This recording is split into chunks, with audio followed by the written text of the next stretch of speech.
She failed every single test, one by one. Compatibility, resistance, fitness, emotional control. The system had no doubts. She was useless, disposable, a statistical error. The director signed the report without even looking at her face. To him, she was just another name to be eliminated. But the moment the decision was recorded, something that never failed awakened inside him. The instinct. Raw, silent, impossible to control.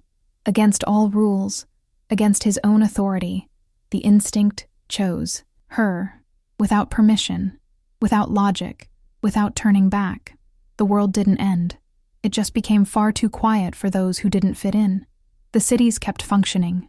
The buildings remained standing, and people followed their routines without realizing that, behind walls of glass and concrete, invisible decisions defined who deserved to keep existing within the system, and who would be erased without a trace. She had always known she wasn't like the others. Since she was a child, she failed. Where everyone else seemed to pass with ease. Adaptation tests, emotional evaluations, control protocols. There was always something wrong with her. She wasn't strong enough. She wasn't stable enough. She wasn't compatible. And in that world, incompatibility was just another word for disposable. The directors existed to maintain order. Men trained not to feel, not to hesitate, not to question. They believed the system was perfect because they had been molded by it. Every decision was based on numbers, forecasts, and probabilities. Nothing personal, nothing emotional, nothing human. Until the day she failed every final test. The exclusion was quick, clean, and bureaucratic. A signed report, a name removed, a fate decided. For her, it meant disappearing. For the system, just efficiency. But there was something no protocol could predict. The instinct did not obey rules. It did not respond to calculations. It did not respect hierarchies. And when it awakened, it made sure to remind everyone that not all control is absolute. The director only realized something was wrong when his body reacted before his mind. An unexpected tension, a deep discomfort, a certainty impossible to explain. He had authorized her exclusion, and yet he felt he had committed an irreversible error, because in that moment, against all logic, the instinct had chosen, and choices made without permission always come with a price. Before we continue, leave a like right now. It helps this channel grow a lot. Subscribe too, because I have a personal dream of reaching 1,000 subscribers, and every single subscription truly makes a difference. And take a moment to comment below which country you are watching from. I love reading them, and it helps the channel reach more people. Now, let's get back to the story. She was sitting down when the final result appeared on the screen. She didn't need to read the technical details to understand. The silence in the room said everything. No reaction. From the evaluators. No correction. No second chance. Only the cold glow of the panel confirming what she had been feeling in her gut for weeks. Failure. Again. The kind of failure that allowed for no appeal. Since she was a child, she had learned to recognize that exact moment when people gave up on her. It wasn't anger, nor open contempt. It was something worse. Indifference. The feeling that her presence no longer required an explanation. There, in that far too clean room, she realized she had crossed that line. There was no more expectation, only closure. Protocol required her to remain seated until all data was processed. She obeyed. She always obeyed, even when every second seemed to push her out of a place that was never truly hers. Her fingers were motionless on her lap, but inside, everything was trembling. Not fear, tiredness, a deep kind of exhaustion that came from failing without knowing exactly why. The tests didn't measure physical strength. That was easy to understand. They also didn't evaluate common intelligence. She always had high enough marks not to be discarded too early. The problem lay in something no one could explain clearly. Compatibility, adjustment, internal response to the system. There was always a deviation. Small, but constant. A persistent error she carried like an invisible mark. When the door opened, it wasn't to call her. It was to allow 2 administrative agents to enter. They didn't look at her directly. They simply confirmed. Data, synchronized information, and nodded to the screen. This wasn't a judgment. It was a technical termination. Exclusion did not require emotion, only efficiency. She stood up when she received the signal. Her body obeyed before her mind could question.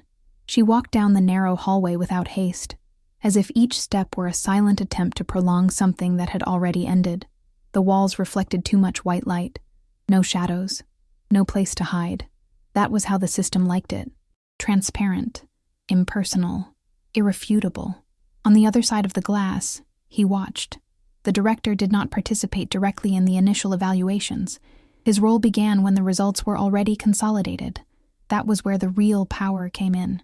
Not to decide who failed, but to authorize what would be done with those who didn't fit. He didn't need to know names, only patterns, deviations, risks. She appeared on the screen as a set of unstable graphs, lines that didn't align perfectly with the acceptable averages. Small variations that together formed something unpredictable. The system flagged it in red: incompatible, disruptive potential, automatic recommendation, exclusion. He read it in seconds. There was no visible reaction. This was nothing new. Every day, profiles like that passed through his hands. People the system couldn't integrate. People who, sooner or later, needed to be removed so that order remained intact. The director trusted the method because he had never seen it fail. Until that moment. The instant his digital signature was applied, something happened. Not in the system. In him. First, a slight tension in his chest, as if the air had become denser. He ignored it. Tiredness was common. Then, a strange pressure at the base of his skull, a bodily alert that made no sense within a controlled room. He straightened in his chair, took a deep breath, and tried to focus on the next file. He couldn't. Her image remained. Not her face. The data. The unstable lines. That specific irregularity. There was something there that bothered him in a way he couldn't explain.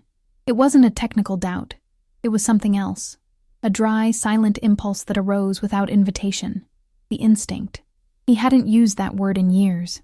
He had been trained to suppress it, to trust only metrics, forecasts, and protocols. Instinct was seen as noise, a human flaw that compromised rational decisions.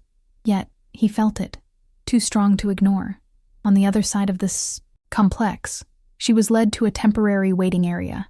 Her name had been removed from the active system, but there was still a gap between the decision and the final execution of the protocol. A short, bureaucratic space where people like her remained until everything was finalized. No one explained what came next. It wasn't necessary. She sat down again, now in a larger room, with a few other people scattered about, all in silence. Some seemed resigned. Others were visibly in shock. She felt nothing, but a strange void, as if she had been waiting for this her whole life. That was when she felt it. Not pain, not fear, a different weight. A sudden sensation of being watched, even without anyone looking directly at her. Her body reacted before she could understand. A slow shiver ran down her arms. Her heart accelerated for no apparent reason. She looked up instinctively, searching for a threat that didn't exist. In the control center, the director stood up abruptly. The chair slid back with a dry thud. This made no sense. Not like this. Instinct shouldn't interfere after the decision was made, especially not in such a clear-cut case. He tried to rationalize. Perhaps it was just a delayed reaction to overwork. Perhaps he had been ignoring physical signals for too long. Even so, he opened her file again. He reread every line, every note, every minimal variation. Nothing had changed. The numbers kept pointing toward failure. And yet, something inside him insisted that this exclusion was wrong. Not out of compassion, not out of ethics, out of necessity. It was as if a primitive part, buried under years of absolute control, was alerting him to an error the system couldn't see. An error that wasn't statistical. It was structural. She, sitting in the waiting room, felt the same weight increase, as if an invisible force were approaching, not physically, but in a deeper way, a silent calling, something that had no name, but that made her chest tighten and her breath grow short. She didn't know it, but at that exact moment, two opposing decisions were colliding. The system had chosen to discard her. Instinct had chosen the opposite. And when instinct chooses, it doesn't ask for permission. The notice arrived without ceremony. A discreet signal on the waiting room panel indicated that time had run out. There was no announcement, no explanation, only the silent confirmation that the protocol would advance to the next stage. Some people stood up immediately, as if they already knew what it meant. Others lingered, clinging to a hope that had nowhere to rest. She remained seated for a few seconds longer, trying to understand why her body felt heavier than before. When she finally stood, she realized her legs were trembling slightly. It wasn't fear of what came next. It was the sensation of being pushed out of something she never had a real chance to belong to. The system didn't scream, didn't threaten, and didn't humiliate openly. It simply moved forward, indifferent to those left behind. The corridor she was led through was different from the previous ones. Less light, more silence. The walls didn't display information panels or control screens. It was a transition space, designed not to leave strong memories, a place where decisions already made became definitive. She walked accompanied by a single agent, who kept enough distance not to seem hostile, but close enough to prevent any detour. At the end of the corridor, a wide room opened up. This was where the final confirmations happened. Not tests, not evaluations, just the formal reading of the status assigned by the system. It was the moment when exclusion stopped being just a number and became public within the internal hierarchy. Her stomach turned when she recognized the discrete symbol in the center of the room. This wasn't common. Not everyone went through this stage, only those considered potentially too unstable to be ignored. There were few people present, but all occupied strategic positions. None seemed curious. None seemed interested in her as an individual. The focus was on the procedure. Always the procedure. A central panel activated, displaying her profile in summary. There was no full name, only a code, age, history, and the final verdict highlighted, incompatible. The word seemed larger than the others. Heavier. Final. One of the evaluators began the reading in a neutral tone, explaining that after multiple integration attempts, the deviations persisted, that the system could not adjust its internal response, that there was no acceptable margin for correction. Everything was said as if describing a mechanical failure, not a person. She listened to it all in silence, not because she agreed, but because she had learned that any reaction would be interpreted as confirmation of the diagnosis. Excessive emotion indicated instability. Questioning indicated resistance. Silence was the only way to leave that room without further aggravating her record. When the reading ended, the hardest part came. The confirmation of the decision by the highest authority. The panel awaited only a command to end the process. A simple gesture. A final validation. The director's name appeared as the one responsible for the authorization. She didn't know him. She had never seen him in person. She only knew what everyone knew, that he rarely made mistakes, that his decisions were incontestable, that when he signed, the system considered any debate closed. That made it more real, more definitive. In the control center, the director watched the procedure from a distance. The transmission didn't show faces in detail. It wasn't necessary. He recognized the patterns of the room, the layout of the evaluators, the exact rhythm of the confirmation. He had watched this scene hundreds of times. It always ended the same way. A final command, a closed file, a deviation eliminated. This time, however, something refused to align. As the reading proceeded, the discomfort returned with more force. It wasn't just physical. It was a persistent mental pressure, as if something were being deliberately ignored. The instinct didn't scream. It didn't beg. It just insisted. A constant alert, impossible to silence completely. He tried to focus on the data. He mentally reviewed the criteria. Nothing indicated an exception. Nothing justified intervention. Yet, as the moment of confirmation approached, his hand hesitated for a fraction of a second over the control panel. A minimal delay, almost imperceptible, but enough to break the automatism that defined him. In the confirmation room, the silence stretched longer than usual. The evaluators exchanged quick glances. This didn't happen. Validation was supposed to be instantaneous. She sensed the change in the air even before understanding why. Something was different. An unexpected delay. A strange void between the decision and the execution.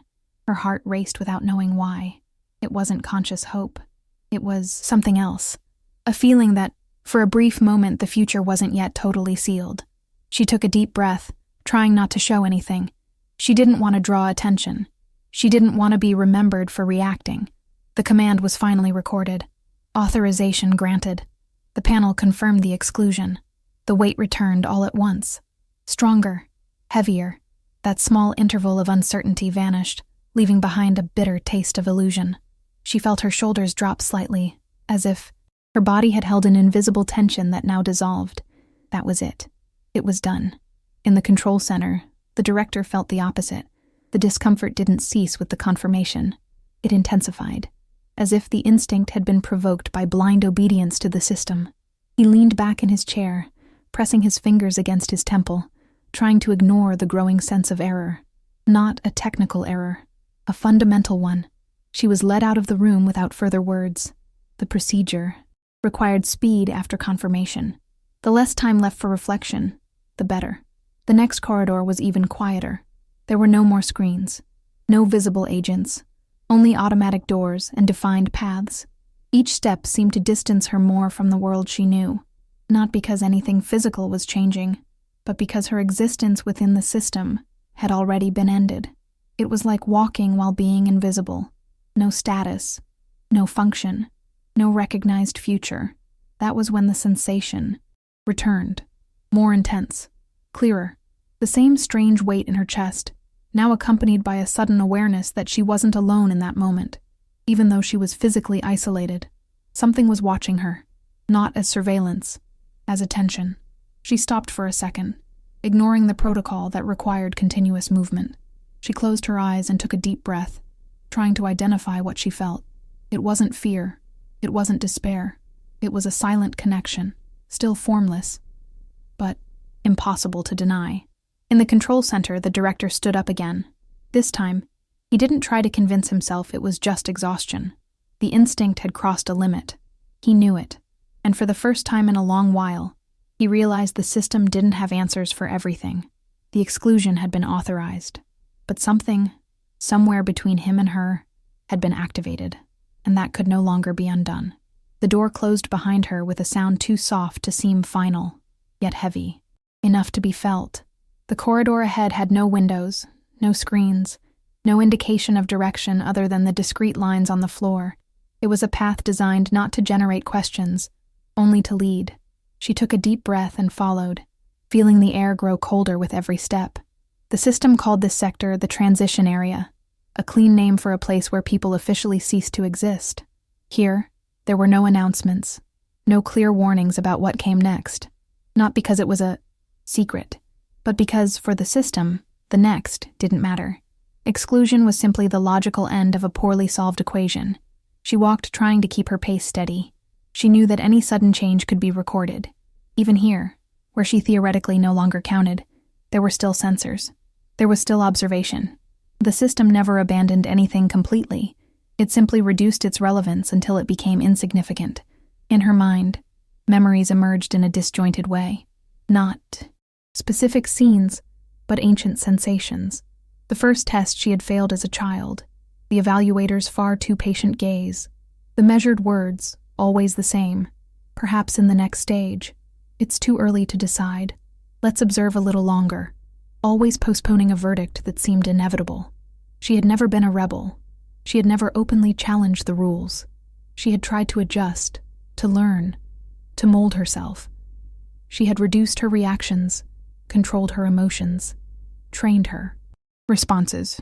None of it had been enough. There was always something out of place, a minimal delay, an answer that didn't fit perfectly into the expected pattern. Small deviations that, added up over the years, built the image of someone who would never fully align. The corridor ended in a wide, empty room. The floor was smooth, the ceiling too high, and the walls absorbed the sound of her footsteps. In the center, there was only a low, circular platform, with almost imperceptible markings. She recognized that space, not from personal experience, but from fragmented accounts that circulated in whispers. It was there that people awaited their final referral. She positioned herself where the marks indicated and remained motionless. Protocol demanded it. Time there seemed to stretch in a strange way. Without visual stimuli, without constant sounds, the mind began to fill the void with thoughts that did not ask permission to arise. That was when she felt it again.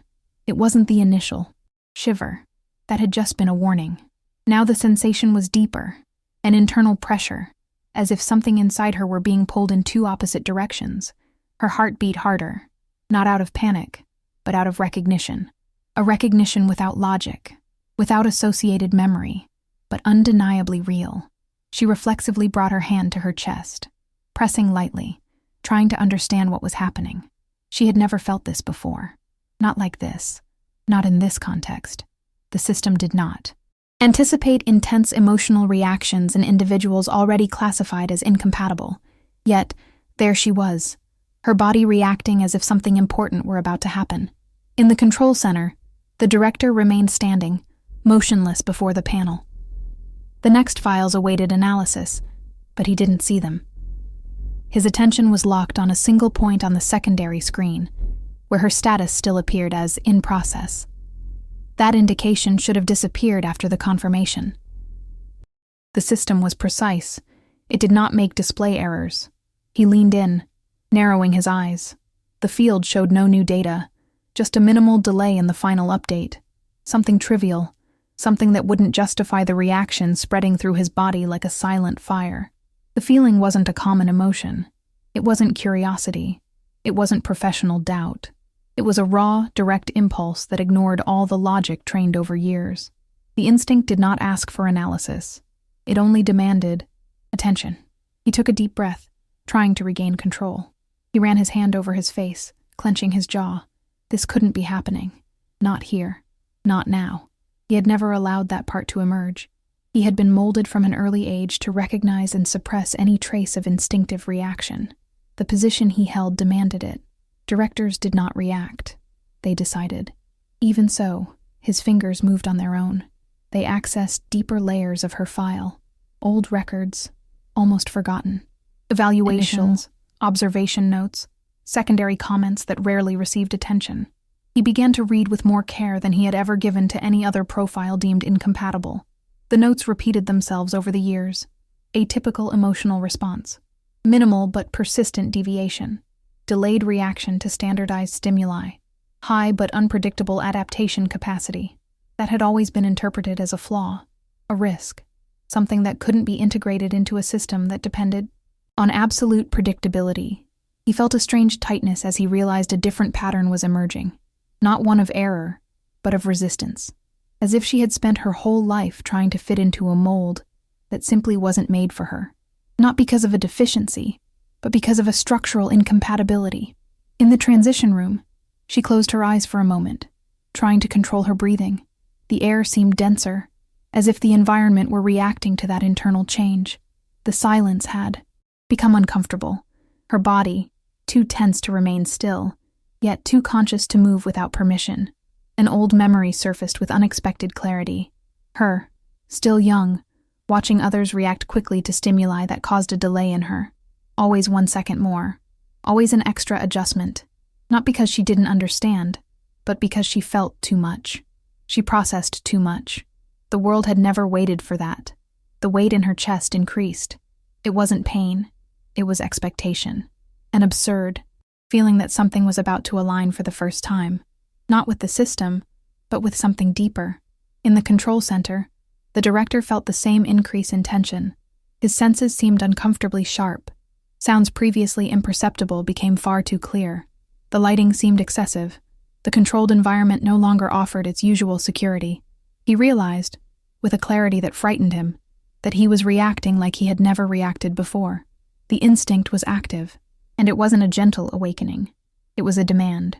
He knew what that meant, at least theoretically. Instinct was the primary layer that preceded any system, an ancient response linked to survival, to choice, to connection. It had been suppressed precisely because it didn't obey fixed rules. It couldn't be controlled. It couldn't be predicted. He had always believed that instinct was a flaw to be eliminated, a remnant of a chaotic past. Now, he faced the possibility that it was exactly the opposite. She opened her eyes the moment the sensation hit its peak. A strange heat ran through her body, contrasting with the cold of the room. For a second, she had the absurd impression that she wasn't alone in that room. Not physically, but in a deeper, almost intimate way. As if someone, somewhere were feeling the same thing she was. The idea was irrational, ridiculous even, and yet she couldn't push it away. On the panel, the director noticed a minimal change in her vital signs. Nothing alarming, nothing that justified immediate intervention, but enough to confirm that something was happening, something the system didn't recognize as relevant, something he, now, could not ignore. He knew he was crossing a line by continuing to watch. Protocol required that file to be closed and archived. Any subsequent access would need formal justification. He hesitated for a moment, aware of the consequences. Then, he made a silent decision. He did not close the file. The gesture was small, almost invisible, a minimal delay in the final execution. Nothing that would trigger immediate automatic alerts. A technical adjustment that, in isolation, meant nothing. But in practice, it kept her in an undefined state. In the transition room, she felt the weight lift slightly. Not relief, not safety, but the clear feeling that something had been suspended. The silence changed in quality. It became expectant, no longer definitive. She took a deep breath, confused, trying to understand why the end had not arrived when it should have. The system had decided to exclude her, but someone, somewhere, had hesitated. And in that unstable interval between decision and execution, something irreversible was beginning to form. The connection did not yet have a name. It did not yet have a form, but it already existed, and neither of them was prepared for what that would mean when the system noticed. Time in the transition area ceased to follow any recognizable logic. There were no visible clocks, no clear cycles of activity. The absence of stimuli made the minutes stretch, as if the space itself had been created to dissolve the very notion of a future. She remained standing on the platform, obeying the protocol, even without knowing how long she had already been there. The silence was not complete. There was an almost imperceptible sound, a constant hum coming from the walls, as if something were being monitored at all times. The system never slept. It never forgot, even when it seemed suspended. It remained attentive, calculating probabilities, assessing risks, adjusting invisible routes. She tried to keep her mind blank, as she had learned to do in previous evaluations. Thinking too much had always been a problem. Too much emotion, too much sensitivity. Yet, her body insisted on reacting. The internal sensation had not disappeared after the unexpected delay. On the contrary, it had become steadier, more present, like an invisible thread stretched between her and something she could not name. It wasn't hope. She had learned early on not to trust that. It was something else, a strange perception that she was being considered, not as a data point, but as a possibility. That idea was dangerous.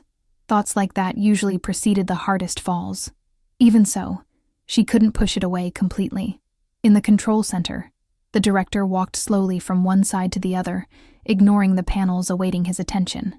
The delay he had caused was too small to trigger immediate alerts, but he knew it couldn't be extended indefinitely. The system tolerated minimal deviations as long as they were corrected quickly. That interval was a fragile exception. He tried to organize his thoughts, but the instinct interfered with every attempt at rationalization, not as a clear voice, but as constant pressure, pushing him in the opposite direction of everything he had been taught his whole life. It irritated him. Directors didn't react like this. They didn't hesitate. They didn't cling to anomalies. Still, the more he reviewed her data, the more he realized the system had treated those irregularities as isolated flaws, never considering them as a whole, always comparing her to standards that hadn't been created to accommodate someone like her. The conclusion had been logical within the existing structure. But what if the structure was incomplete? That question was not allowed, not out loud, not in reports, not even in the mind of someone in his position. Questioning the system was equivalent to questioning the very order that sustained everything. And yet, the question persisted, fed by the instinct that refused to back down. He stopped before the main panel and observed the general indicators. Everything was functioning as expected. No alarms, no global instability. Her exclusion would change nothing statistically. She was just one life among millions, a corrected deviation, a fine-tuning. The system was right. It always had been. So why did he feel like he was about to make a grave mistake?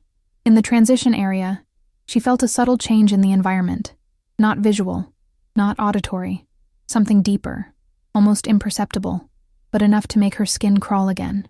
The weight in her chest wavered, as if someone were pulling and releasing that invisible thread with excessive care.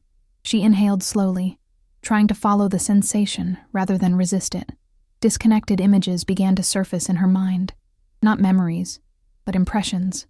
Space. A wide, cold, a firm, distant presence. Eyes that observed without apparent emotion. It was all too vague to make sense, but it carried an intensity that left her alert. She opened her eyes, feeling her entire body in a state of attention.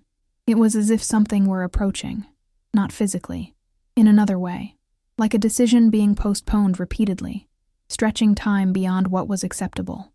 In the control center, a discreet alert appeared in a corner of the panel. Nothing critical, just an internal notification indicating a delay in closing a protocol. The director looked at the message for a few seconds longer than necessary. That was the warning he was waiting for. The system was beginning to notice the inconsistency. He had two options: close it immediately, restoring the normal flow, or justify the delay with a superficial technical review, buying a little more time. Both had consequences. The first was safe. The second required active intervention. It required choice. The instinct reacted before he could conclude his analysis. A firm pressure, almost physical, as if something inside him contracted at the thought of the final closure. He realized, with growing discomfort, that he couldn't simply finish the process at that moment. He opened a secondary, restricted channel, a rarely used resource intended for reviews of sensitive cases. Officially, it was to check for technical flaws. In practice, it allowed the observation of individuals outside the standard flow for a short period. He filled in the minimum fields without excessive detail. The less justification, the fewer tracks. The extension was granted. In the transition area, the change was immediate. Not visible, but felt. The air felt less heavy. The silence, less oppressive. She released the breath she hadn't realized she was holding. Her body reacted with a slight relaxation, followed by confusion. This shouldn't be happening. Not after the confirmed exclusion. She didn't know it, but she had. Just been moved to a rare category. Neither integrated nor eliminated. Suspended. The system did not like undefined states. She sat down slowly on the platform, ignoring the recommendation to remain standing. If that were recorded as a behavioral deviation, it no longer mattered as much. Something had changed. She felt it with uncomfortable clarity, as if she were on the edge of something she didn't understand, but which demanded total attention. In the control center, the director felt the effect of his decision almost instantaneously. The weight in his chest lightened, replaced by a different tension, not relief, anticipation. He knew he had just crossed a subtle line, not an open violation, but a conscious departure from the automatism that defined his role. He didn't know how far he would go, or if he could justify it later. He only knew that, in that moment, ending the process felt wrong, in a way he couldn't ignore. The instinct remained active, no longer as a diffuse alert, but as a silent guide. It didn't tell him what to do. It only made it clear what could no longer be done. In the transition area, she closed her eyes again, allowing herself to feel that strange connection more closely. There were no words. There were no clear images. Just the certainty that she was no longer completely alone in that state of indefiniteness. The system had tried to erase her, but now, someone was keeping her visible. And as time stretched beyond what was allowed, both began to realize that this suspension could not last forever. At some point, the system would demand a final answer, and when that happened, no one would come out unscathed. The suspension did not last long enough to become comfortable. The system did not tolerate gray zones for long, and she began to notice it in the smallest details. The lighting in the transition area began to vary subtly, as if it were being recalibrated. The almost imperceptible sound in the walls became more irregular. Nothing explicit. Just signs that something was being adjusted behind the scenes. She observed everything with silent attention.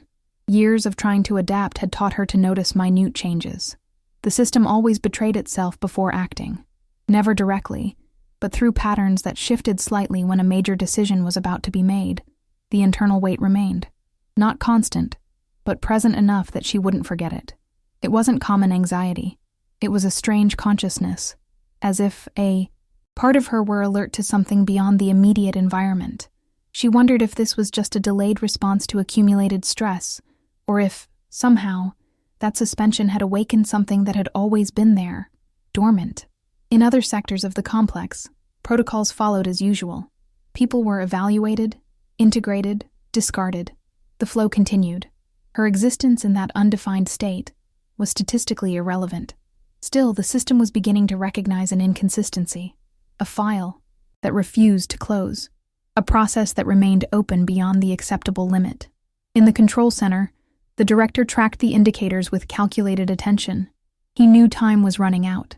The granted extension could not be renewed without a more robust justification.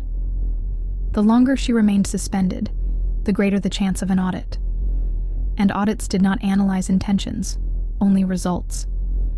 He sat down again before the panel, forcing himself to resume the posture that had always defined him: control, detachment, neutrality. The instinct was still there, but now it seemed less aggressive, more concentrated. It didn't press for immediate action. It observed, it evaluated, as if it were awaiting something specific to happen. He accessed reports of similar cases. There weren't many. Undefined states were rare, because they were almost always resolved quickly. The few available records ended in two ways: forced reintegration or accelerated elimination. In both cases, the individuals presented clear patterns of extreme instability, nothing like her profile. That bothered him more than it should have. She wasn't chaotic. She wasn't unpredictable in the common sense. She was just different. The system had classified her as an error because it didn't know where to fit her. This realization emerged with uncomfortable clarity, and he had to close his eyes for a moment to push the thought away. That was dangerous. Questioning classifications opened doors he couldn't afford to walk through. In the transition area, she stood up when she noticed a different movement in the walls. Discrete lines lit up for a few seconds, then faded. It was a clear sign of a reassessment in progress. Her body reacted before her mind. Her heart raced, and the strange heat ran through her arms again, more intense than before. She took a deep breath, trying to keep her composure. She didn't want to be caught by surprise. If something was going to happen, she needed to be conscious, present, final. Exclusion was still a real possibility, perhaps the most likely. The system didn't like exceptions. It didn't like indecision. The suspension could just be a delay before a more abrupt closure. The first warning came without words. The platform beneath her feet vibrated slightly, almost imperceptible, but enough to indicate that the protocol was advancing. She felt a tightening in her stomach. Time was up. In the control center, the alert finally appeared more explicitly. Review pending. Decision required. The director read the message slowly, as if he could stretch that moment just by staring at the words. This was the limit.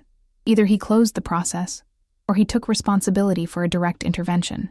He felt the instinct react with renewed force, not as before, diffuse and confused, but focused, directed.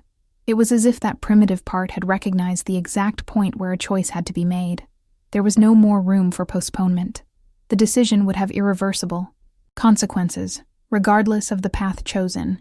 He knew what the system expected. He knew what was safe.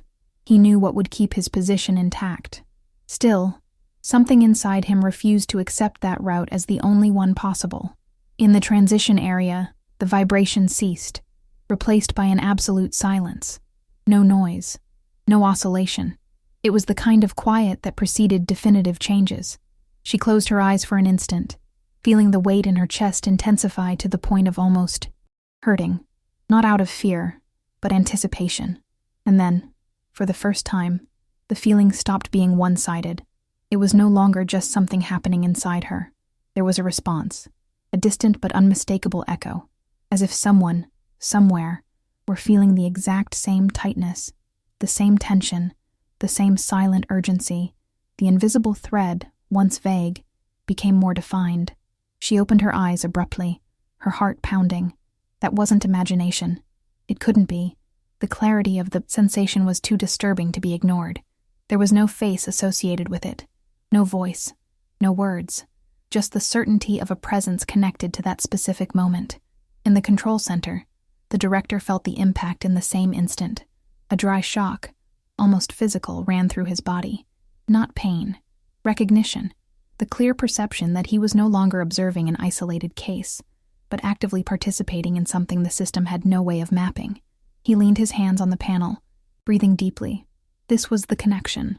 Not in a romantic sense, not as something desired or sought.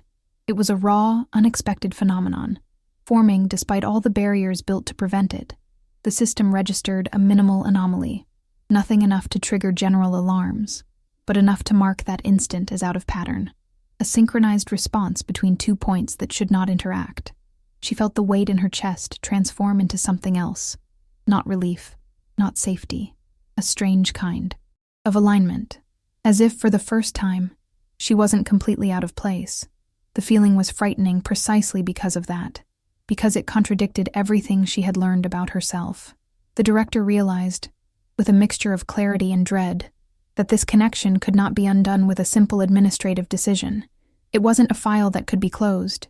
It wasn't a process that could be ended. Something had been activated, something that would exist regardless of what the system determined from then on. The alert awaited his response. In the transition area, she remained motionless, feeling the invisible vibration of that link stabilize. She knew, without knowing how, that the next step would not depend on her alone, or the system alone. Someone would have to choose. And this time, the choice would not be silent. The response the system demanded did not come immediately. The director kept his eyes fixed on the panel, feeling time compress around that decision. Every second of delay increased the risk. Internal audits were silent, but relentless. The system didn't need emotional proof, only inconsistencies. He knew this better than anyone, and yet, he couldn't act at that very instant. The connection did not manifest as something soft or comforting. It was invasive, a forced alignment between 2 points that should never touch. There were no clear images, no shared thoughts, just the raw sensation of presence, of response, of mutual recognition at a level that ignored logic, distance, and hierarchy. He felt his own control waver, not externally, not in a visible way, but internally. Something that had always been solid began to crack. The system had taught him that correct decisions didn't provoke physical reactions. They didn't generate tension in the chest or changes in breathing.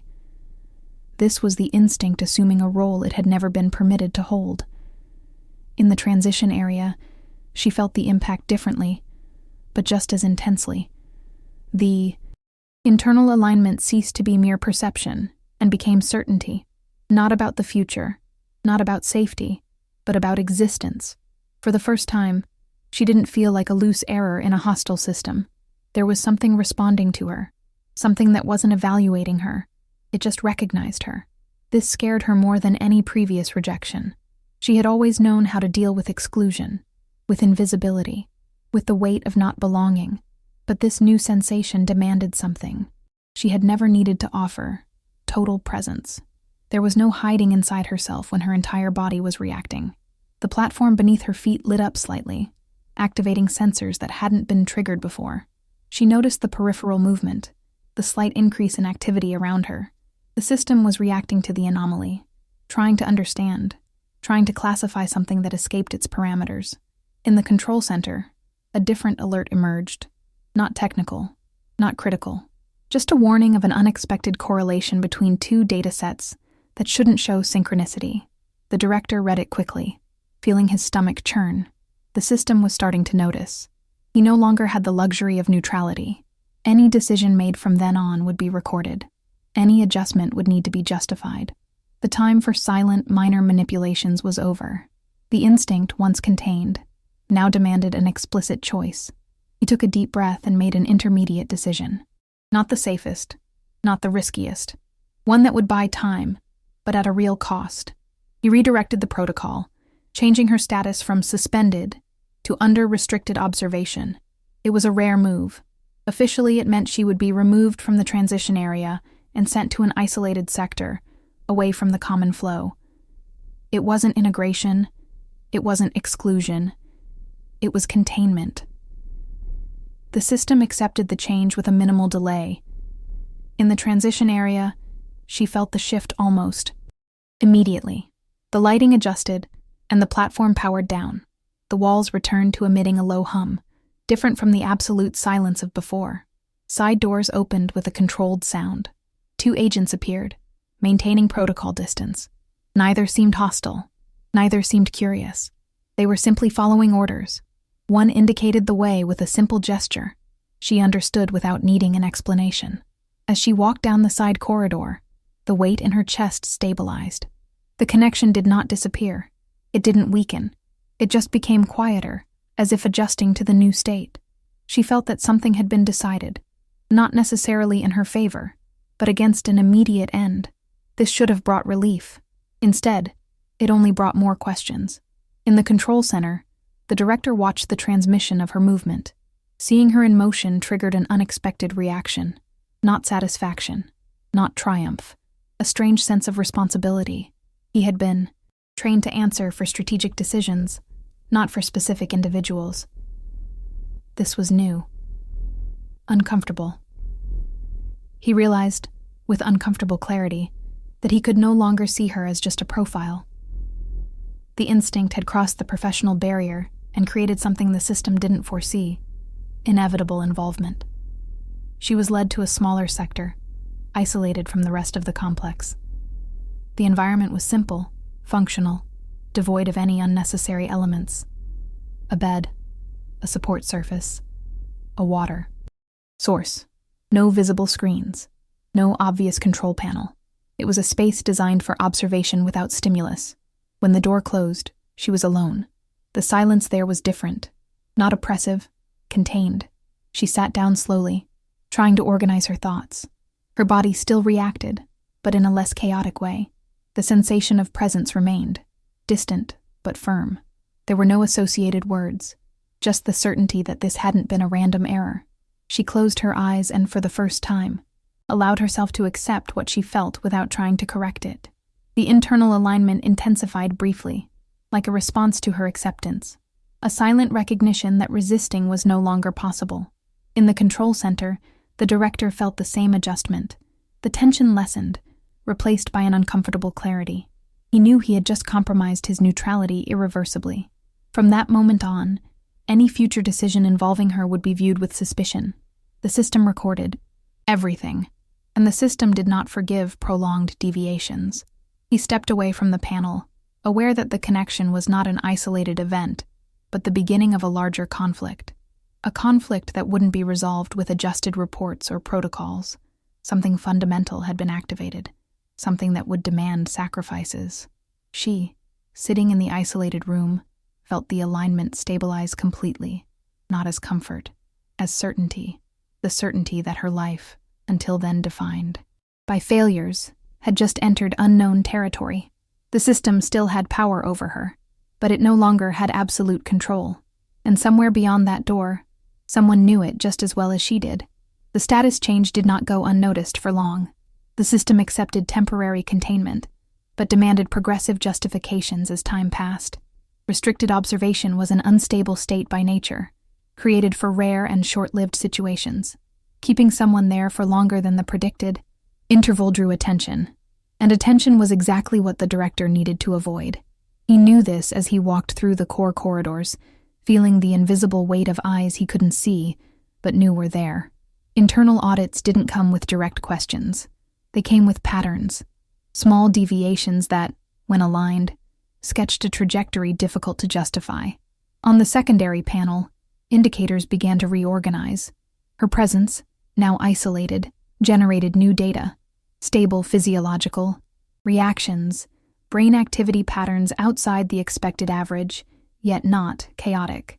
The system interpreted this as a persistent anomaly, something that needed to be resolved, eliminate or reintegrate. There was no sustainable third option. The director felt his instinct react firmly as he read the projection. Not as before, confused or emerging, but with clarity. Elimination was unacceptable, not just for ethical or emotional reasons, which he still refused to name, but because something inside him recognized that possibility as an irreparable rupture. He tried to analyze it coldly.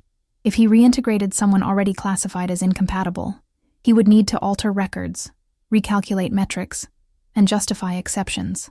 This would create dangerous precedents. The system was not flexible. It was stable, because it did not allow adjustments based on individual cases. Still, every time he considered closing the process, he felt the same dry tightness in his chest, a clear warning, an internal limit he could no longer cross. In the isolated room, she realized she was no longer completely alone, not physically, but in a way impossible to ignore. The connection had become more defined since the transfer, not invasive, not constant, but present enough that she felt when something shifted on the other side. She didn't know who was connected to her, or why.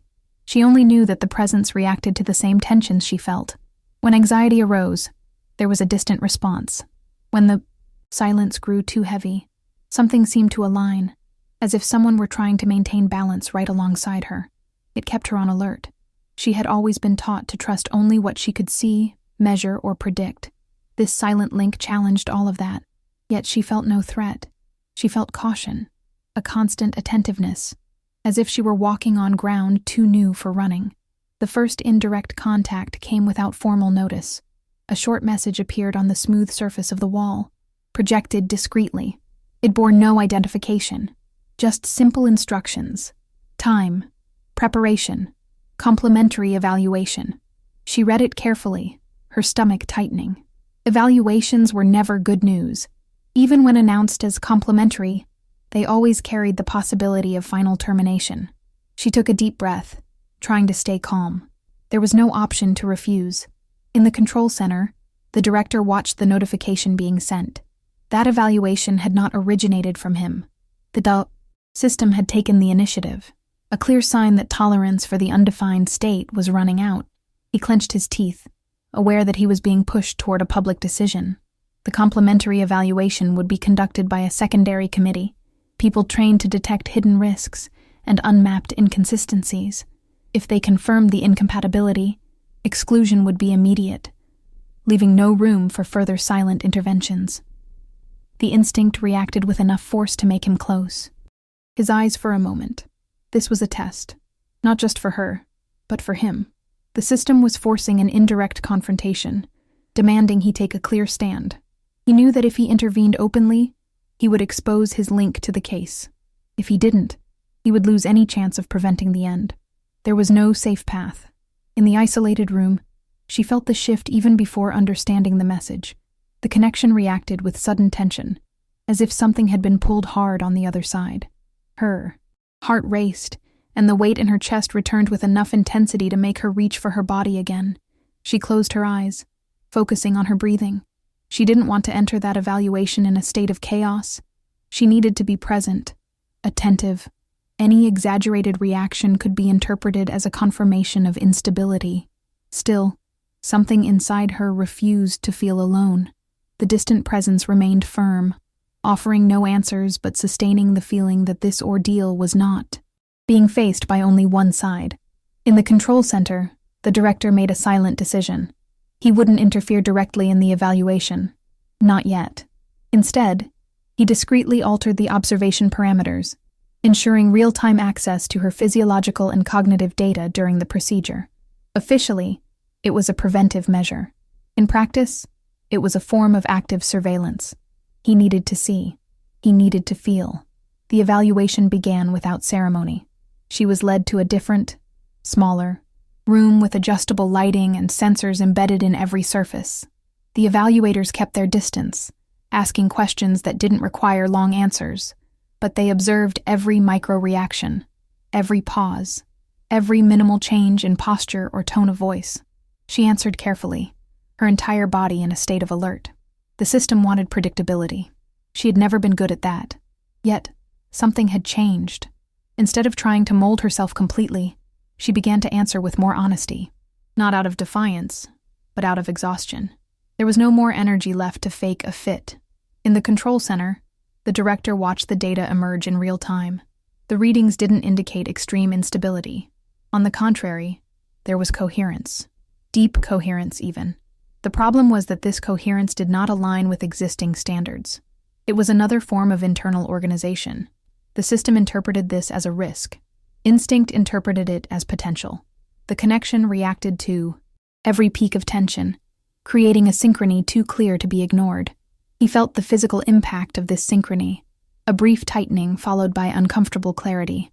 There was no longer any way to feign neutrality. This already involved him directly. The evaluation moved toward the final phase. The decision would be made there. She noticed when the atmosphere in the room changed. The questions ceased. The evaluators exchanged quick glances. This meant they had reached a preliminary conclusion. Her heart pounded, but her breathing remained steady.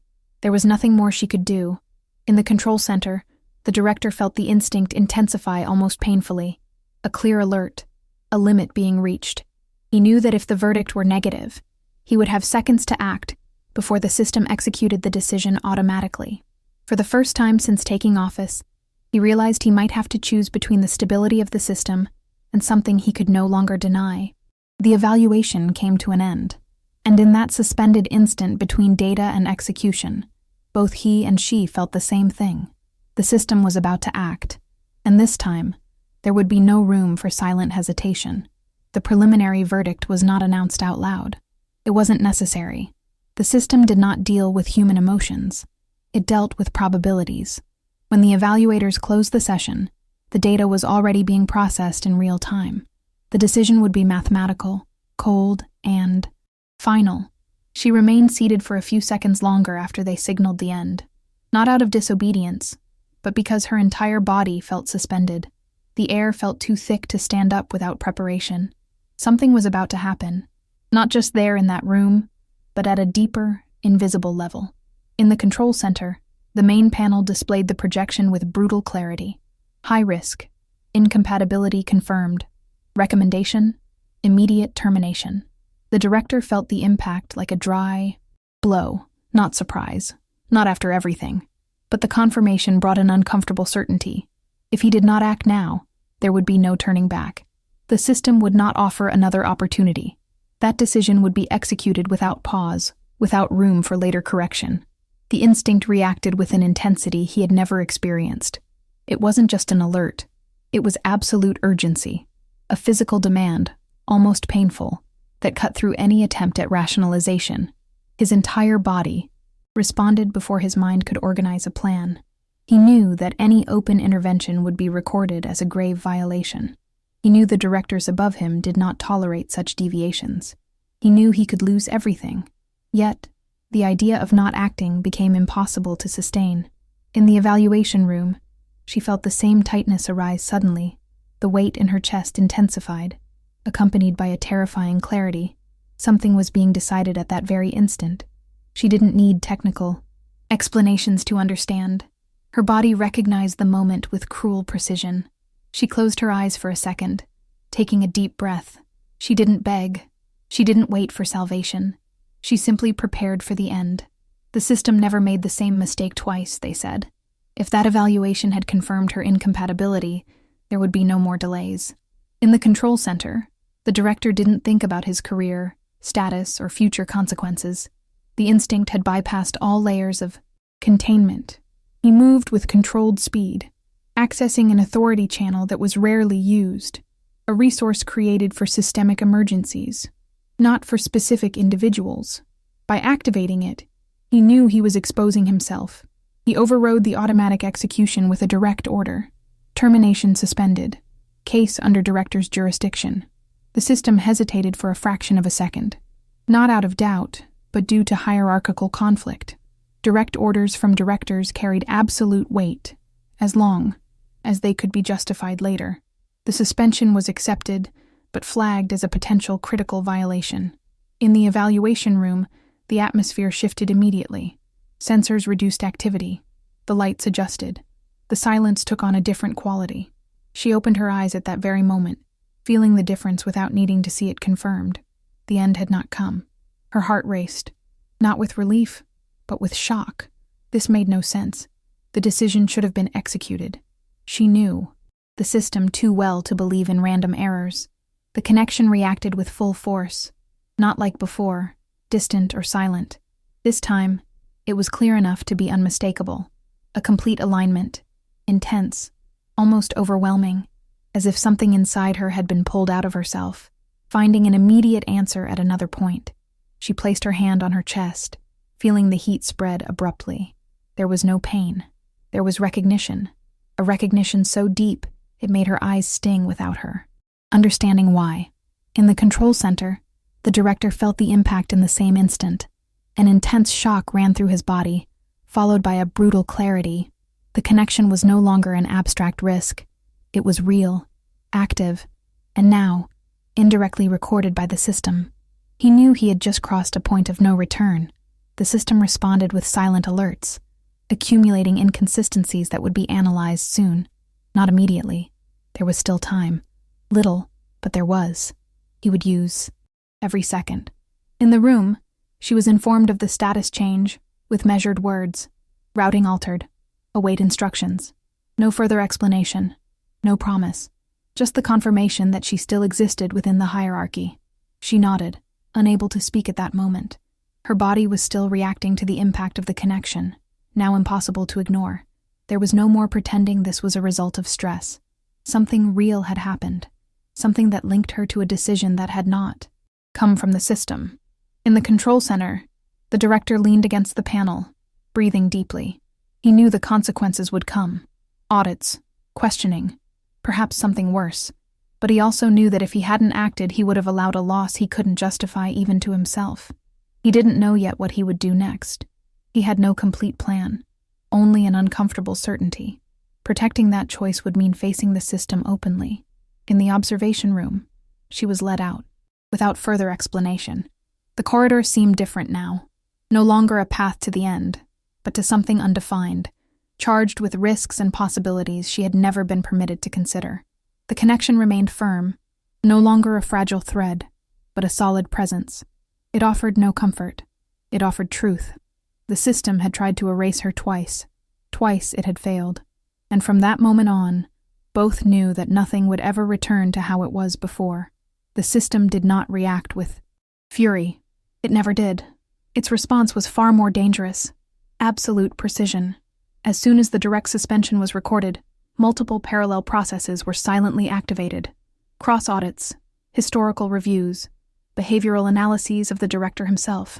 Nothing immediate, nothing visible, just the beginning of a meticulous dismantling. The director felt the change in the atmosphere before seeing any explicit alert. The central core felt colder, more distant. The lighting adjusted to standard. Audit levels. Small details he knew far too well to ignore. The system was observing not just the case, but him. He kept his posture firm, conscious that any emotional reaction would be recorded as instability. Directors fell not for wrong decisions, but for appearing insecure when justifying them. Yet, the instinct did not retreat. It remained alert, sharp, almost aggressive in the face of the growing pressure. In the isolated sector, she perceived the change more subtly. There were no alarms, no extra agents. The room remained the same, but the silence had grown heavier, as if something were being constantly evaluated around her. The connection reacted with immediate tension, warning her without words that the danger had not passed. It had only changed shape. She sat on the edge of the bed, her entire body in a state of high alert. The feeling of recognition that once brought strangeness now came with urgency. It wasn't just about her anymore. Not anymore. Something larger was at stake, and she felt it with uncomfortable clarity. In the control center, the first summons arrived. Discreet, formal, irrefutable. A request for presence in a restricted committee. Conduct evaluation. Nothing accusatory in the text, nothing explicit. But the timing made everything clear. The system had decided to confront him. The director read the message without haste, taking a deep breath before confirming. He knew what that meeting meant. Every decision made in the last cycles would be reviewed. Every delay, every access, every micro-deviation. Her case would be the central point, even if it didn't explicitly appear on the agenda. He could no longer protect everything. He would have to choose what he was willing to lose. In the isolated sector, she felt a sudden impact from the connection, an intense tightening, followed by a wave of clarity that made her catch her breath. Something was happening on the other side, something serious. She didn't know the details, but she knew that the decision to keep her alive had generated immediate consequences. This hit her with unexpected force. Until then, her struggle had always been solitary. Fail, be discarded, disappear. Now, for the first time, someone was paying a real price for a choice involving her. That perception brought a new weight, almost unbearable. She hadn't asked for this. She hadn't chosen this connection. Yet, it existed, and it was costing dearly. The committee met in a windowless room designed for absolute neutrality. The other directors maintained controlled expressions, but their gazes were sharp. No one there believed in coincidences. The system never erred without reason. If something had slipped the pattern, someone had to answer for it. The questions began technically: justifications, parameters, procedures. The director responded with precision, keeping his tone calm. He explained the initial suspension as caution, the containment as prevention, the direct intervention as a response to a systemic anomaly. It was all true, partial, but true. The problem wasn't what he was saying. It was what he couldn't say. No metric explained the instinct. No report validated the connection. It didn't officially exist. And without existing, it couldn't be used as an argument. The system wanted numbers. He had only conviction. In the isolated sector, she felt the tension increase almost painfully.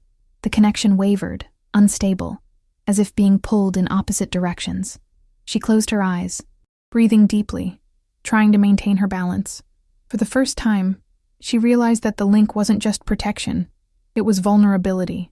If the system cut that bond, something in her would break.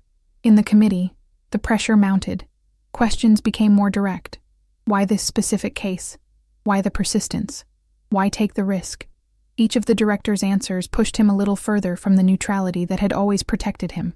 Then came the final question. If the case were reevaluated now, would you stand by the decision? The silence stretched for a few seconds longer than acceptable. The director felt the instinct react with full force, not as a blind impulse, but as absolute certainty. He knew the answer before even formulating it. He also knew that this answer would define the rest of his trajectory within the system. In the isolated sector, she felt the alignment stabilize abruptly. A point of no return had been reached. She didn't know how, but she knew. Something definitive was being decided at that very moment. In the committee, the director looked up and answered with a firm voice. I would. The reaction was immediate, though silent. No direct accusation. No punishment announced. Just records being updated, probabilities recalculated, scenarios projected. The system accepted the answer, but marked it as a conscious deviation. That had a price. In the isolated sector, she opened her eyes in the same instant, feeling the connection intensify, almost painfully. It wasn't joy. It wasn't relief. It was the clear perception that someone had chosen for her in a definitive way, and that this choice had cost something irreversible. The system did not forget challenges to its authority, and from that moment on, both had become part of the same problem. The decision produced no immediate visible effects. The system never acted impulsively when challenged. It adapted. It recalculated. It redirected forces with an almost cruel patience. The maintenance of the director's choice was recorded, archived, and, for now, accepted. But everyone knew that this did not mean forgiveness. It meant observation. The director left the committee room with firm steps, maintaining the posture he had learned to sustain for years. On the outside, absolute control. On the inside, a clarity he had never experienced before. There was no regret, only the awareness that nothing that came before could ever be recovered. The system would never see him the eye. Same way again. He had become a risk. In the isolated sector, she felt the change immediately. The connection stopped wavering. There was no more unstable tension, no sudden tugs. Something settled. It was as if that choice, made far away from her, had finally given shape to what was previously just a diffuse force.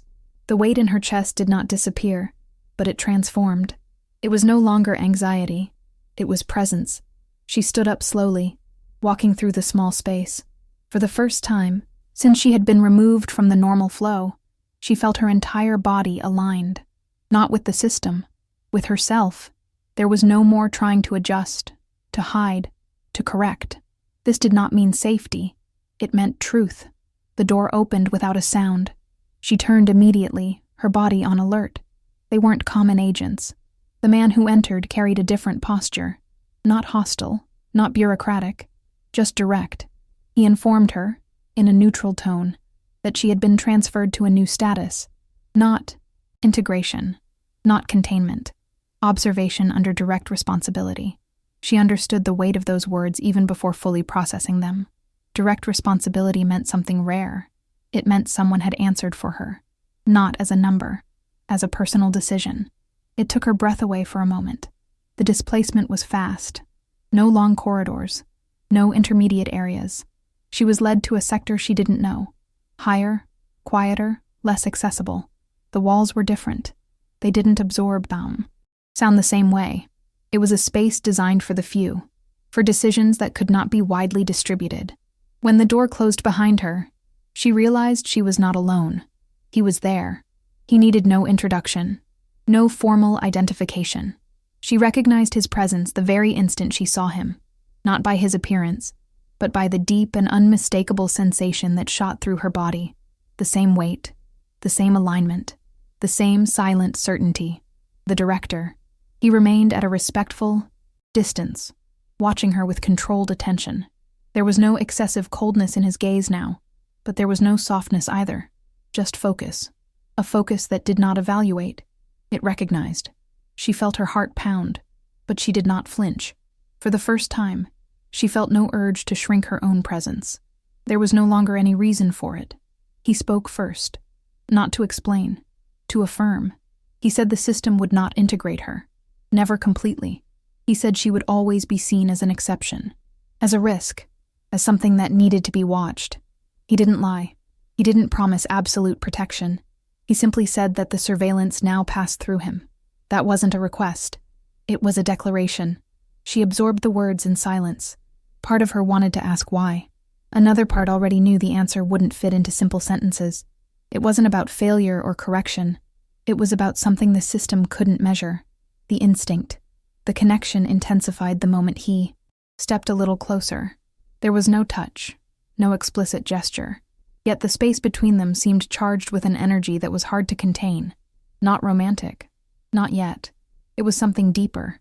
A mutual recognition that the bond existed regardless of their will. He admitted, in a few words, that he had crossed boundaries he never imagined crossing. That the system now observed him with the same critical attention it always dedicated to others. That his position was no longer unquestionable. She felt the impact of that with full force. Not pride. Not satisfaction. A new weight. The awareness that she was no longer just a victim of an unfair system, but part of a real rupture. A fissure that could expand or be violently corrected.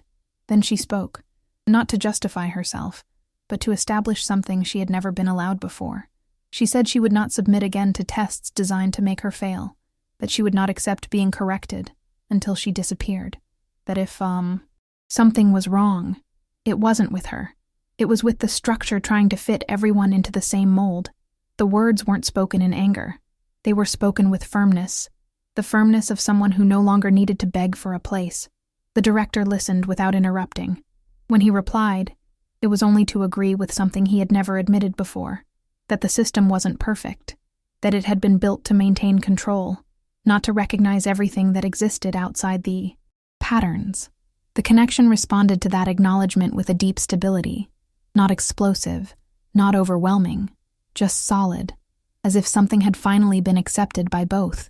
He said the path ahead would not be simple, that the system would try to correct that flaw, by eliminating her or removing him, perhaps both. He said the only certainty was that nothing would be as it was before. She nodded.